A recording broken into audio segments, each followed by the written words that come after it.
Sénégal, présidentielle 2024. Le candidat Aly Ngouille Ndiaye veut redynamiser le secteur de la pêche. Salut les amis, salut tout le monde et bienvenue encore une fois sur votre chaîne préférée, Kriziapi TV. C'est la chaîne qui vous accueille, vous propose et vous rassure. Eh bien, les amis, nous allons faire un petit tour du côté du Sénégal, présidentielle 2024. Le candidat Aly Ngouille Ndiaye veut redynamiser le secteur de la pêche. Candidat à l'élection présidentielle du 24 mars, Aly Ngouille Ndiaye fustige la situation du secteur de la pêche et les mauvaises conditions de travail des acteurs.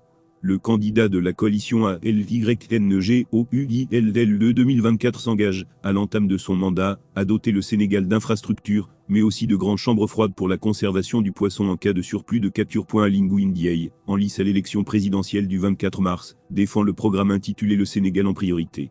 Polytechnicien ayant géré d'importants portefeuilles ministériels durant ces 12 dernières années aux côtés du président sortant Macky Sall, avant de s'affranchir pour aller à la conquête des suffrages des Sénégalais, Aly Ngouille Ndiaye est né le 16 août 1964, à Linguère, dans la région de Louga. Je suis, en effet, candidat, parce que j'aime mon pays le Sénégal. J'aime sa diversité, j'aime son territoire et son modèle social. Je veux qu'on y recommence à parler de conditions de vie acceptables pour tous, des écosystèmes réhabilités, et la dignité des hommes et des femmes dans le respect de nos valeurs cardinales, d'éthique, de morale et de croyance. Dans un pays où la sécurité alimentaire reste une préoccupation majeure, Aly Ngouille Ndiaye propose une approche holistique, pour garantir l'accès à une alimentation adéquate pour tous les citoyens sénégalais. D'après le candidat, malgré les divers programmes agricoles en place, le Sénégal reste dépendant de l'étranger pour une grande partie de ses besoins alimentaires de base. Aly Ngouille Ndiaye met en avant plusieurs initiatives, pour renforcer la sécurité alimentaire. Mon engagement a toujours tendu à faire bouger dans le sens du progrès et du décollage de notre pays. Pour atteindre ces objectifs quantitatifs, nous devons commencer par changer nous-mêmes et rompre avec certaines habitudes fâcheuses, telles la gabegie, la malgouvernance, la corruption, l'arrogance, le népotisme mais aussi l'oisiveté, l'indiscipline et le non-respect des symboles de la République. Réputé rigoureux et compétent, le candidat de la coalition ALYNGOUILLE 2024 a consacré un chapitre spécial à la migration dans son programme, un fléau connu pour les dégâts qu'il cause à la jeunesse sénégalaise. Dans ce domaine, Aly Ngouille Ndiaye envisage une approche globale axée sur la facilitation d'une émigration sûre et régulière tout en luttant contre les causes profondes de la migration irrégulière.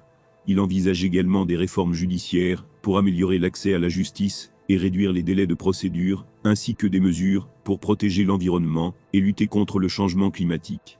Le candidat Amadou Ba promet de lutter contre le chômage des jeunes dans le nord du pays. Après les fortes mobilisations des localités du nord du Sénégal en faveur du candidat de la coalition Benno Bokk Yakaar, c'est au tour du Fouta de lui dérouler le tapis rouge, ce vendredi 15 mars 2024. À Aéré-Lao, dans le département de Podor, Amadou Ba a invité les responsables de son parti et sa coalition à l'unité, et a promis de lutter contre le chômage des jeunes. À noter que la question de l'emploi des jeunes reste une préoccupation majeure au Sénégal même, si le taux de chômage élargi a enregistré une baisse, et est passé à 19,9% au deuxième trimestre 2023 selon l'Agence nationale de la statistique et de la démographie ANSD. Selon l'Agence nationale de la statistique et de la démographie ANSD, le taux de chômage au Sénégal est passé à 19,5% au troisième trimestre 2023 et est légèrement plus noté en milieu rural, où 17,1% de la population active est au chômage.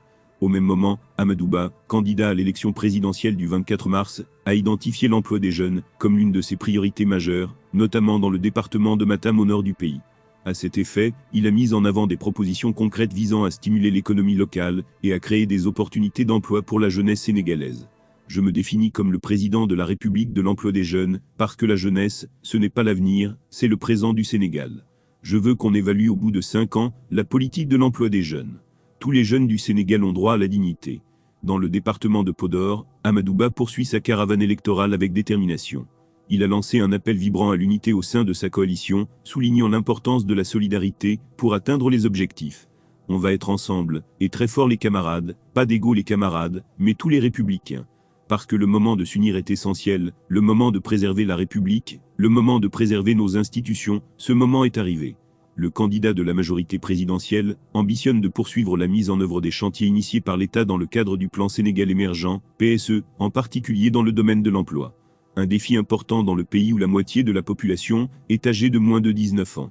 Selon les statistiques de l'ANSE, au troisième trimestre 2023, le taux de chômage se situait à 22,9% contre 19,5% à la même période en 2022. Présidentielle 2024, Aliou Mamadou Dia ambitionne de construire un nouveau Sénégal. Aliou Mamadou Dia est le candidat du parti politique PUR et candidat à l'élection présidentielle 2024 du Sénégal. Fonctionnaire international, le représentant du Programme des Nations Unies pour le Développement, PNUD, au Cameroun est peu connu du grand public et de la scène politique. Son ambition est de bâtir un Sénégal nouveau et prospère grâce à son programme Nité Akna Ataangé articulé autour de 4 piliers. De ce fait, l'homme politique a démissionné de ses fonctions aux Nations Unies pour se consacrer entièrement à son pays et mettre son expérience et son expertise au service de ses concitoyens. Âgé de 64 ans, Aliou Mamadou Dia est le candidat du Parti de l'Unité et du Rassemblement, PUR, à l'élection présidentielle du 24 mars 2024. Avec près de 18 années d'expérience et de pratique dans le domaine du développement durable en Afrique, avec le PNUD et d'autres organismes des Nations Unies, celui qui se qualifie comme un homme de développement a affirmé vouloir mettre son expérience et son expertise au service de ses concitoyens. Je ne viens pas pour tenter, je ne viens pas pour essayer, je viens pour faire. J'ai les mains propres. Le Sénégal a besoin d'un nouveau leadership, une nouvelle équipe, une nouvelle personne, avec toute la probité qui vient avec l'humilité. Je viens pour servir. Titulaire d'un doctorat du département de géographie de l'université Cheikh Anta Diop de Dakar, Dia entend développer le Sénégal. Un Sénégal prospère, bâti dans l'équité, la transparence, la droiture, l'unité et le respect de la dignité humaine. Dans son programme, il s'agit de donner l'accès à tous les Sénégalais aux services sociaux, mettre fin aux injustices sociales et réconcilier les Sénégalais. Pour la jeunesse, il mettra en place le Conseil supérieur de la jeunesse afin de les inclure dans la prise de décision. Vous allez contribuer à l'effort de construction, à l'effort de développement de notre cher Sénégal. 70% de notre jeunesse a moins de 35 ans, moi je rendrai à la jeunesse ce qui lui est dû.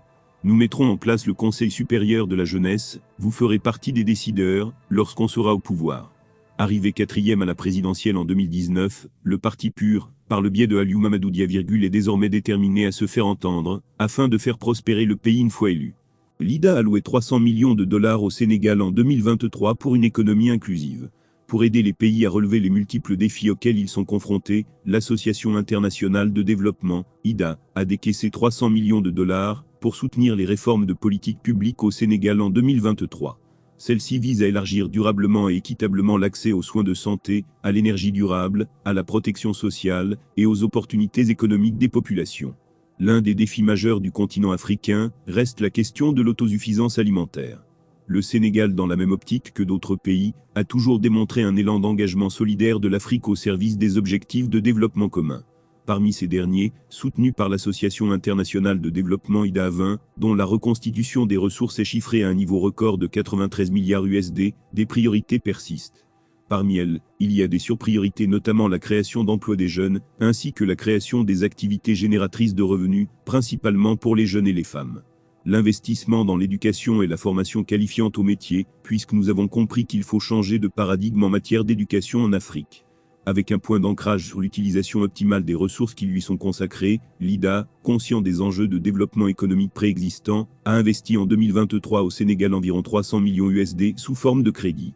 Même si ces fonds viennent en appui aux ressources budgétaires, pour couvrir le financement des mesures anti-crise stimulant une croissance durable et inclusive, les attentes sont toutefois grandissantes. Nous souhaitons que IDA 20 contribue à soutenir la transformation structurelle de nos économies. Et ceci par l'exécution de projets et programmes en soutien à une relance durable et inclusive. L'Afrique a besoin de routes, d'assainissement, l'Afrique a besoin de centrales électriques, de chemins de fer. Si nous ne le réglons pas, nous n'irons pas loin.